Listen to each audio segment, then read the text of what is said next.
Sejam bem-vindos ao PB Desporto. Conmebol apressa retorno das competições sul-americanas. Vasco da Gama tem a confirmação de 16 jogadores testados positivos com Covid-19. Aqui em Portugal, ex-presidente do Sporting, Bruno de Carvalho, é absolvido de 98 crimes. Comigo, Antônio Manuel Góes e Jorge Moraes. A começar com Jorge Moraes, em Maceió, Alagoas, nordeste do Brasil. Essa posição da Conmebol, que está a apressar, está a tomar medidas para o retorno já da Libertadores da América, a principal competição da Conmebol, organizada pela Conmebol, para setembro. No meio dessa pandemia, dessa situação caótica, na maior parte da América do Sul, a Argentina e o Paraguai se apresentam aí como países numa situação menos complicada, mas a maior parte da América do Sul, sobretudo o Brasil e o Chile, com quase 100 mil pessoas infectadas, as últimas informações do Chile, e a Conmebol passando por cima disso tudo, já quase que determinando, né, um retorno para setembro, hein, Jorge? Olá, Júnior, forte abraço para você, voltando aqui de Alagoas, no nordeste do Brasil, para falar exatamente sobre esta volta do futebol. A gente sabe que não adianta mais, né? Todo mundo agora só fala na volta do futebol. A gente ainda não tem o controle da pandemia, mas a gente já tem alguns países, especialmente na Europa, voltando com o futebol. Logo, logo a gente vai ter a Inglaterra no dia 17 de junho. E aqui para nossa região sul-americana, a Conmebol, ela já está falando na volta das eliminatórias da Copa do Mundo, na volta também da Copa Sul-Americana e também da Copa Libertadores da América. Está inclusive prometendo uma ajuda financeira às federações e os clubes para que eles possam se organizar com relação à estrutura que tem que ser montada para a realização e a volta dessas competições. Outros, como campeonatos regionais, eu não acredito mais que a gente possa ter data para isso, mas com relação a Conmebol decidir que em setembro, no máximo, a gente já pode ter a volta dessas competições, é uma prova que as competições vão terminar no ano de 2021. Não há mais data para isso. São muitas competições num curto espaço de tempo. E a gente sabe da necessidade desses clubes financeiramente. Tem clube aí, por exemplo, o São Paulo já tinha reduzido em 50% o salário dos jogadores. E agora reduziu em 50% o salário dos funcionários. Gente que ganha pouquinho dinheiro também tendo cortes. Então, pela necessidade financeira, então a Conmebol já está decidindo, junto com as federações e as confederações e as ligas, a volta do futebol agora para o mês de setembro que está chegando aí. Ainda tem um certo tempo para se tentar controlar essa pandemia, a curva da pandemia. Eu, sincero e honestamente, não acredito nisso, mas é inevitável, Júnior, a volta do futebol. Tá certo? Daqui a pouco eu volto aqui no PB Desporto. Jorge Moraes, em Maceió, Alagoas. Aqui em Portugal, o Moreirense, um dos clubes da primeira divisão do futebol português, teve o seu estádio também aprovado para uma lista de 17 estádios, que foram selecionados, foram aprovados após todos os testes para serem utilizados nesse retorno do futebol em Portugal. Nas imagens, o estádio do Futebol Clube do Porto, com quase 50 mil lugares, um dos estádios mais bonitos de Portugal, o estádio do Dragão do Futebol Clube do Porto. Notícia da semana, nos últimos dias, a absolvição aqui em Portugal do ex-presidente do Sporting, Bruno de Carvalho. absolvido de 98 crimes, entre eles o de terrorismo. Ele foi acusado pelo Ministério Público, inclusive de terrorismo, porque ele foi considerado, acusado como o autor moral do ataque a Alcochete, sede do CT do Sporting, da Academia Leonina. Todos incrédulos aqui em Portugal com essa decisão, com essa absolvição do Bruno de Carvalho, e ele já declarou que inclusive pretende retornar ao clube. Sugeriu até uma Assembleia Geral a ser convocada pelos associados, visando avisar o seu retorno. Todos incrédulos com essa decisão da absolvição de Bruno de Carvalho. Antônio Manuel, a questão da pandemia no Brasil, no Chile agora também com mais casos, quase 100 mil casos, e a Conmebol já tentando apressar, está a tentar a volta das competições sul-americanas, sobretudo a Libertadores, para setembro. É um ato insano, é uma falta de respeito com tudo isso que a gente está a vivenciar. E aí, Antônio Manuel? Olá, gente do PB Desporto. Entendo que a questão básica sobre o retorno das atividades desportivas no continente sul-americano, Brasil em particular, ou em qualquer parte do planeta, não se restringe a protocolos e coisas do gênero, por si só indispensáveis em qualquer circunstância, não só circunscritos a quadros como este atual da pandemia do coronavírus. Países vizinhos aqui do continente, como Argentina, Paraguai e Uruguai, cumpriram rigorosos preceitos do isolamento social nos últimos 3 meses, logrando uma margem de manobra com as imprescindíveis cautelas na retomada das atividades cotidianas, mesmo assim em regime de conta-gotas, um passo de cada vez. Daí a inclusão do cotidiano desportivo nesse processo gradual em suas variadas modalidades, em princípio, como ocorre mundo afora, sem público nos estádios. Acontece que aqui no Brasil, a população está à mercê da inação criminosa de um psicopata no governo da República, assessorado por uma camarilha de militares pendurados em cargos de confiança, que lhes garantem, via de regra, e em alguns casos, mais do dobro de seus proventos normais. Quem nos acompanha entenderá a permissiva cadeia de interesses pecuniários que se sobrepõem criminosamente às políticas públicas de saúde, para além das 1000 mortes diárias oficiais. Oportuno lembrar, já que lidamos por aqui com subnotificações, isto é, casos de infecções e óbitos não registrados, diante da inépcia cartorial. Quando um clube da dimensão do Flamengo se acumplicia com o tresloucado presidente, eleito por já desmascarado esquema de fake news, foi gerada no Brasil, diante da instabilidade econômica da mais esmagadora maioria de nossas associações de desporto profissional, a expectativa fraudulenta de recuperação financeira a qualquer preço, destinada a superar os prejuízos com a inesperada paralisação.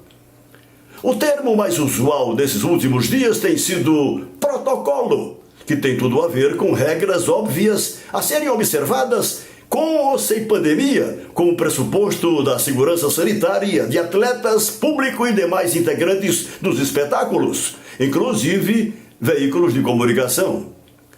Numa quadra de insanidade do Poder Público Federal, como esta porque passamos aqui em Pindorama, seguimos céleres rumo ao pódio de uma mortandade genocida, cujos responsáveis dirigentes desportivos no mesmo saco de promiscuidades poderão acabar em tribunais internacionais por delitos de lesa humanidade.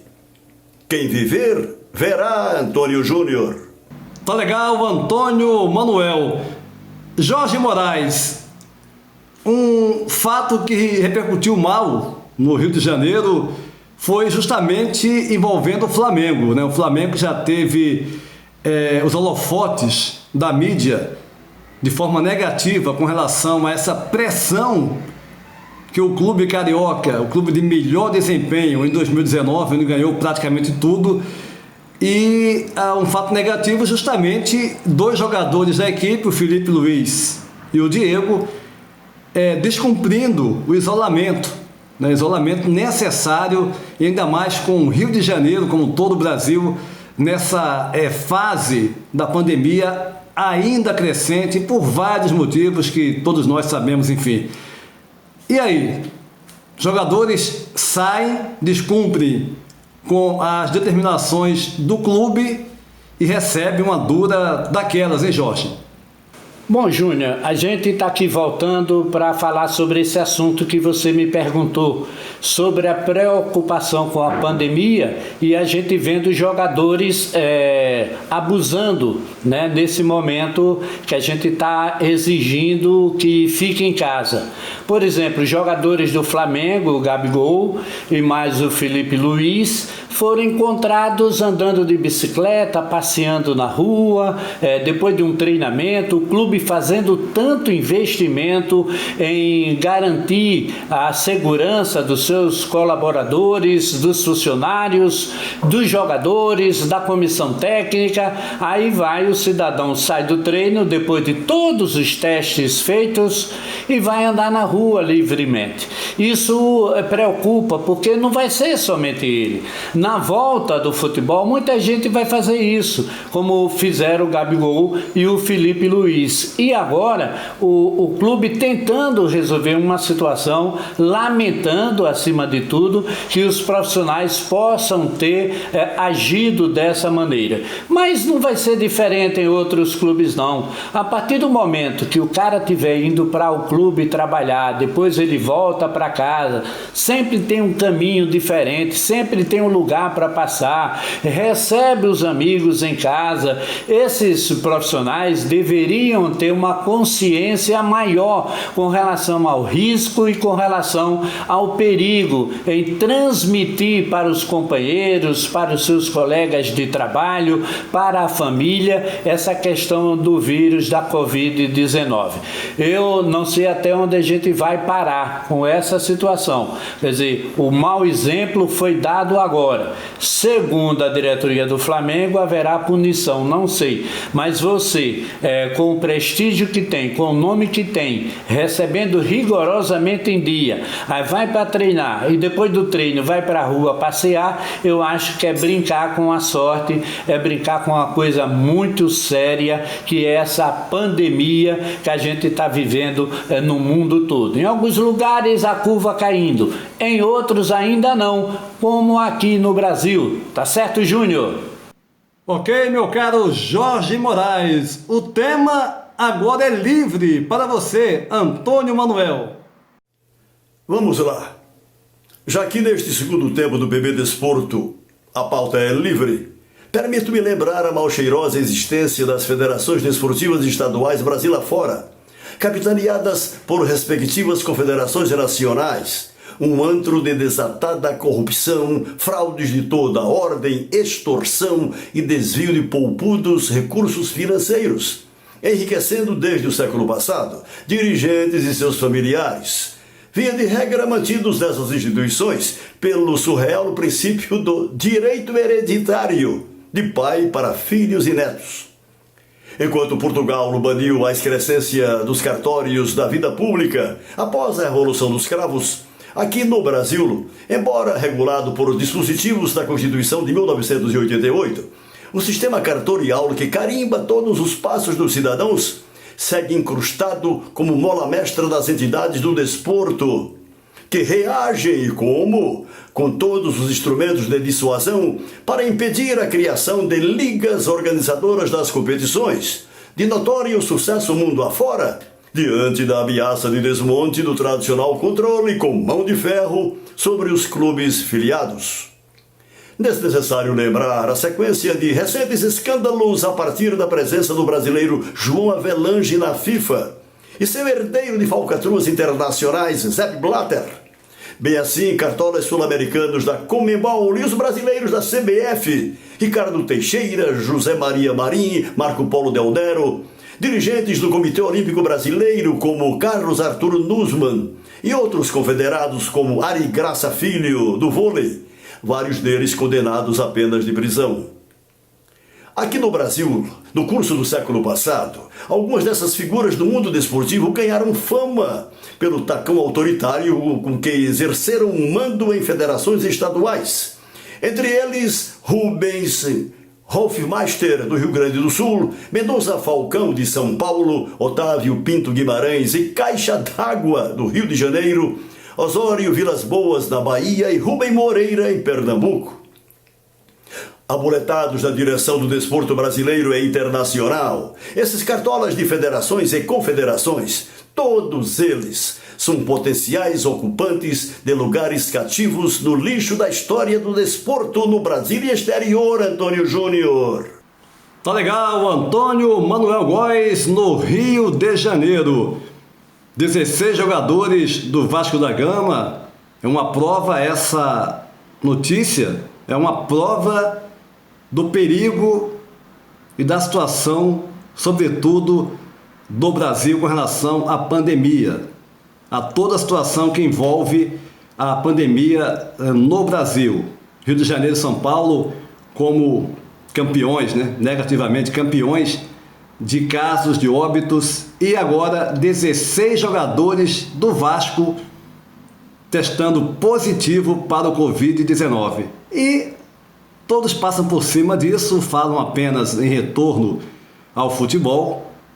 Esse retorno, essa pressa, todos entendem a situação dos clubes, mas isso pesa mais do que a saúde, do que a segurança dos atletas? Será que esses 16 jogadores, esse número expressivo, um elenco aí de, em média, 30 jogadores, 28 jogadores, com mais da metade com o Covid-19, não é algo para se pensar? Uma notícia boa, claro, também nessa semana foi a questão do Fred, que está fazendo essa peregrinação aí, ele foi voltando para o Fluminense e está indo de bicicleta de Minas Gerais até o Rio de Janeiro para arrecadar donativos, enfim, para ajudar as pessoas carentes. Bela atitude do Fred. E também tivemos notícias positivas com jogadores sendo solidários ao George Floyd, que foi assassinado pela polícia americana. Assassinado. Estados Unidos, a gente tem preconceito em todo mundo, tem o racismo e outros preconceitos absurdos, qualquer tipo de preconceito é totalmente reprovável, é inadmissível, mas os Estados Unidos realmente parece que está um ponto ou vários pontos acima com relação a isso, porque os casos de atos monstruosos com relação aos negros são constantes nesse país. Mas não esqueça de se inscrever no canal, compartilhar os nossos vídeos, e dar o seu like. Voltamos em breve. Até mais!